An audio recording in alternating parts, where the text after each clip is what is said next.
ಪ್ರೀತಿಯ ಮಿತ್ರರಿಗೆ ಮಧುಮಾಲಾ ಧ್ವನಿಸಿರಿ ಯೂಟ್ಯೂಬ್ ಚಾನಲ್ಗೆ ಆತ್ಮೀಯ ಸ್ವಾಗತ. ಕ್ಷಮೆಯ ಧರಿತ್ರಿ ಸಂಚಿಕೆ 104. ತನ್ನ ವಕ್ರ ಬುದ್ಧಿಗೆ ಕೆಲಸ ಕೊಟ್ಟಿದ್ದ ಪ್ರಿಯ ಕಣ್ಣೆದುರಿನಲ್ಲಿ ಹಾದು ಹೋಗುತ್ತಿದ್ದ ಕೃಷ್ಣನನ್ನು ತಡೆದು ನಿಲ್ಲಿಸಿದ್ದಳು. ಪ್ರಿಯ, ಏನು ಹೇಳ್ತಾ ಇದ್ದೀರಾ? ಈಗ ನಾನು ಯಾರ ಮೇಲೆ ಆಕ್ಷನ್ ತಗೋಬೇಕು? ಕೃಷ್ಣ ಕುತೂಹಲದ ಕಣ್ಣುಗಳಿಂದ ಅವಳನ್ನೇ ದಿಟ್ಟಿಸಿದನು. ಸರ್, ನನ್ನ ನೇರಕ್ಕೆ ಸರಿಯಾಗಿ ನೋಡಿ, ಆಗ ಯಾರ ಮೇಲೆ ಯಾಕೆ ಆಕ್ಷನ್ ತಗೋಬೇಕು ಅಂತ ನಿಮಗೆ ಗೊತ್ತಾಗುತ್ತೆ. ಪ್ರಿಯಾ ತೋರ್ಬೆರಳನ್ನು ತನ್ನ ನೇರಕ್ಕೆ ತೋರಿದಳು. ಏನ್ರಿ ನಿಮ್ಮ ಹುಚ್ಚಾಟ?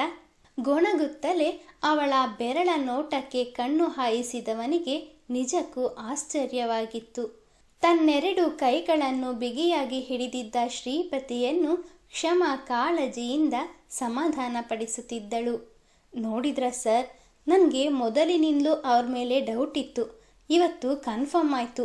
ಶ್ರೀಪತಿ ನನಗೆ ಈ ರೀತಿ ನಂಬಿಸಿ ಕುತ್ತಿಗೆ ಕುಯ್ತಾರೆ ಅಂತ ನಾನು ಅಂದ್ಕೊಂಡಿರಲಿಲ್ಲ.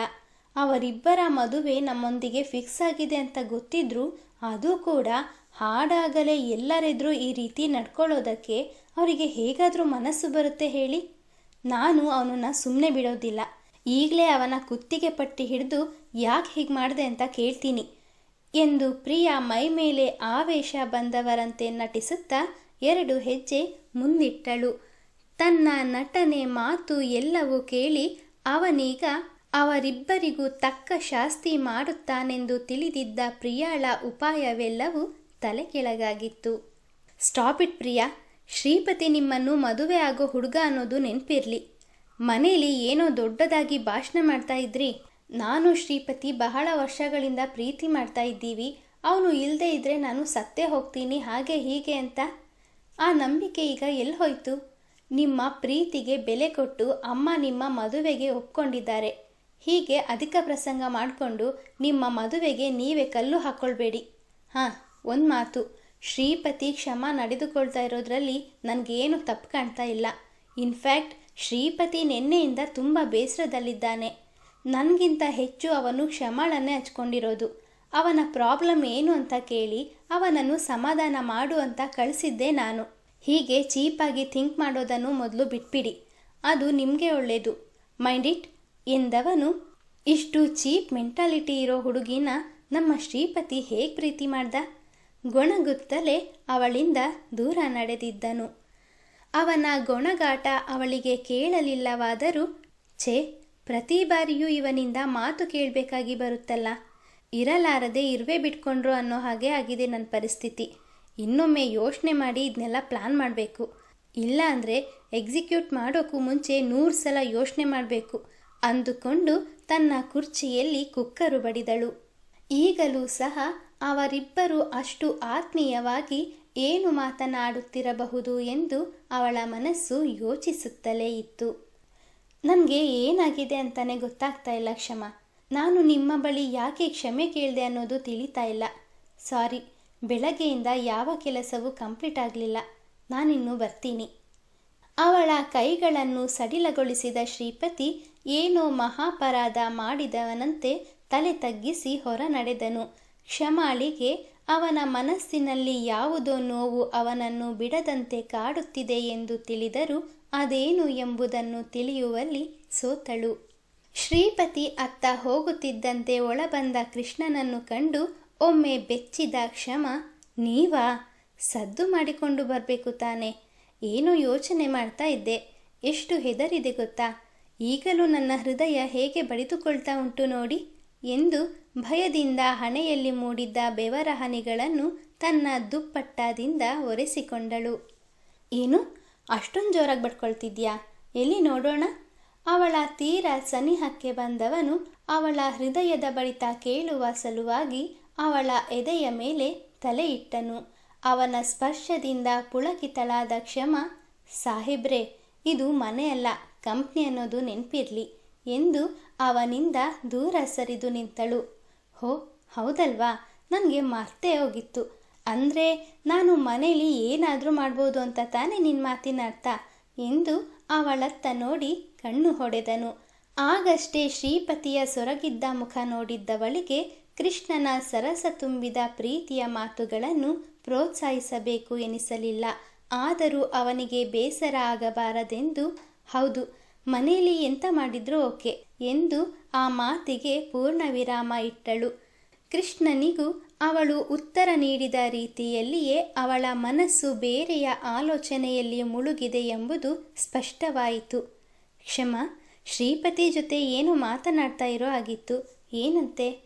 ಕೆಲವು ಕ್ಷಣಗಳ ಹಿಂದೆ ಕ್ಷಮಾಳಿಗೆ ಶ್ರೀಪತಿಯೊಂದಿಗೆ ಮಾತನಾಡು ಎಂದು ತಾನೇ ಹೇಳಿದ್ದೆಂದು ಪ್ರಿಯಾಳೆದುರು ಆ ಕ್ಷಣಕ್ಕೆ ಸುಳ್ಳು ನುಡಿದಿದ್ದ ಕೃಷ್ಣ ಶ್ರೀಪತಿಯ ಅಂತರಾಳವನ್ನು ಅರಿಯಬಯಸಿದ್ದನು.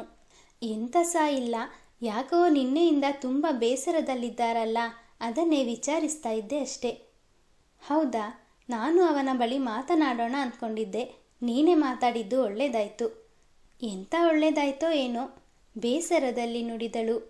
ಯಾಕೆ ಕ್ಷಮ, ಏನಾಯಿತು?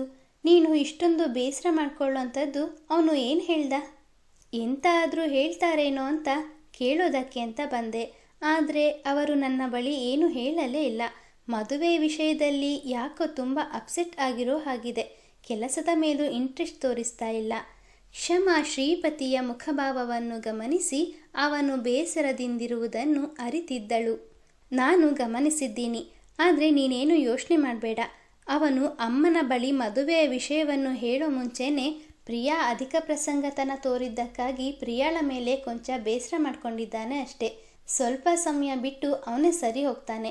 ಬಾ, ಕೆಲಸ ನೋಡೋಣ ಎಂದ ಕೃಷ್ಣ ಅವಳನ್ನು ಸಹ ಜೊತೆಯಲ್ಲಿಯೇ ಕರೆದುಕೊಂಡು ನಡೆದನು. ನನ್ನ ತಂದೆ ತಾಯಿ ಮದುವೆಗೆ ಒಪ್ಕೊಂಡಿದ್ದಾರೆ, ಆದರೆ ಅವರಿಗೆ ಇಲ್ಲಿಗೆ ಬರುವಷ್ಟು ಶಕ್ತಿ ಇಲ್ಲ. ಮದುವೆ ದಿನವನ್ನು ನೀವೇ ನಿಗದಿಪಡಿಸಿ ಮದುವೆ ದಿನ ಬಂದು ಅಕ್ಷತೆ ಹಾಕ್ತೀವಿ ಅಂತ ಹೇಳಿದ್ದಾರೆ ಎಂದು ಪ್ರಿಯಾಳ ಬಾಯಿಯಿಂದ ಕೇಳಿದ ನಂತರ ಅಹಲ್ಯಾದೇವಿ ಶ್ರೀಪತಿ ಹಾಗೂ ಪ್ರಿಯಾಳ ಮದುವೆಯ ಕೆಲಸವನ್ನು ಮುಂದುವರಿಸಿದರು. ಅಂದೊಮ್ಮೆ ಅಹಲ್ಯಾದೇವಿ ಹಾಗೂ ಶ್ಯಾಮಲ ಒಟ್ಟಾಗಿ ಪುರೋಹಿತರನ್ನು ಭೇಟಿ ಮಾಡಿದರು. ಪ್ರಿಯಾ ಹಾಗೂ ಶ್ರೀಪತಿಯ ಜಾತಕ ಅಹಲ್ಯಾದೇವಿಯವರ ಬಳಿ ಇಲ್ಲದಿದ್ದರಿಂದ ಅವರ ಹುಟ್ಟಿದ ಸಮಯ ಹಾಗೂ ದಿನಾಂಕ ಕೇಳಿ ಪುರೋಹಿತರೇ ಜಾತಕ ಬರೆದರು. 2 ಜೋಡಿಗಳ ಜಾತಕನ್ವಯ ಮುಂದಿನ 3 ತಿಂಗಳುಗಳಲ್ಲಿ ಮದುವೆಯ ದಿನಾಂಕವನ್ನು ನಿಗದಿಪಡಿಸಿದ್ದರು. ವಿಷಯ ಕೇಳಿ ಕೃಷ್ಣ ಕ್ಷಮ ಹಾಗೂ ಪ್ರಿಯಾಳಿಗೆ ಹೇಳಲಾಗದಷ್ಟು ಸಂತೋಷವಾದರೆ ಶ್ರೀಪತಿಯ ಮುಖದಲ್ಲಿ ಬೇಸರವನ್ನು ಹೊರತುಪಡಿಸಿ ಸಂತೋಷಕ್ಕಾಗಲಿ ಅಥವಾ ನಗುವಿಗಾಗಲಿ ಜಾಗವಿರಲಿಲ್ಲ. ಮೊದಲೆಲ್ಲ ಸಣ್ಣ ಮಗುವಿನಂತೆ ತಮ್ಮ ಸೆರಗಿಡಿದು ಓಡಾಡುತ್ತಿದ್ದ ಶ್ರೀಪತಿ ಮದುವೆಯ ವಿಷಯ ಪ್ರಸ್ತಾಪವಾದಾಗಿನಿಂದ ತಮ್ಮೊಡನೆ ಸರಿಯಾಗಿ ಮಾತನಾಡುವುದಿರಲಿ, ಯಾರೊಂದಿಗೂ ಬೆರೆಯದೆ ಏಕಾಂಗಿಯಾಗಿ ಇರುತ್ತಿದ್ದುದನ್ನು ಅಹಲ್ಯಾದೇವಿಯವರು ಗಮನಿಸಿದ್ದರು.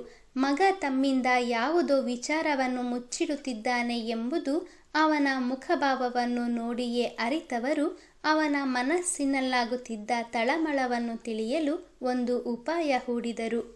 ಕಿಟ್ಟು, ಈ ಭಾನುವಾರ ಏನಾದರೂ ಪ್ರೋಗ್ರಾಂ ಹಾಕ್ಕೊಂಡಿದ್ಯಾ? ಮೊಬೈಲ್ನಲ್ಲಿ ಮುಳುಗಿದ್ದ ಮಗನನ್ನು ಅಹಲ್ಯಾದೇವಿ ಮಾತಿಗೆಳೆದರು. ಇಲ್ಲ ಅಮ್ಮ, ಯಾಕೆ? ಏನಾದರೂ ಕೆಲಸ ಇತ್ತಾ? ಕೃಷ್ಣ ಮೊಬೈಲನ್ನು ಮೇಜಿನ ಮೇಲಿರಿಸಿ ಅಮ್ಮನ ಬಳಿ ಬಂದನು.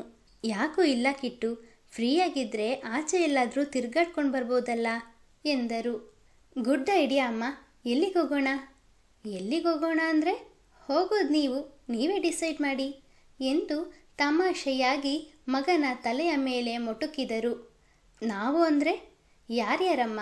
ನೀವು ಬರೋದಿಲ್ವಾ? ಕುತೂಹಲದಿಂದ ಕೇಳಿದನು.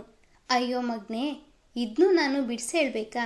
ಈಗಿನ ಕಾಲದ ಹುಡುಗರು ತಮ್ಮ ಹುಡುಗಿಯರನ್ನು ಕರ್ಕೊಂಡು ಸುತ್ತಾಡಬೇಕು ಅನ್ನೋ ಆಸೆ ಇಟ್ಕೊಂಡಿರ್ತಾರೆ. ಆದರೆ ನಿನಗೂ ಆ ಶ್ರೀಪತಿಗೂ ಇದನ್ನೆಲ್ಲ ನಾನೇ ಹೇಳ್ಕೊಡ್ಬೇಕಾ?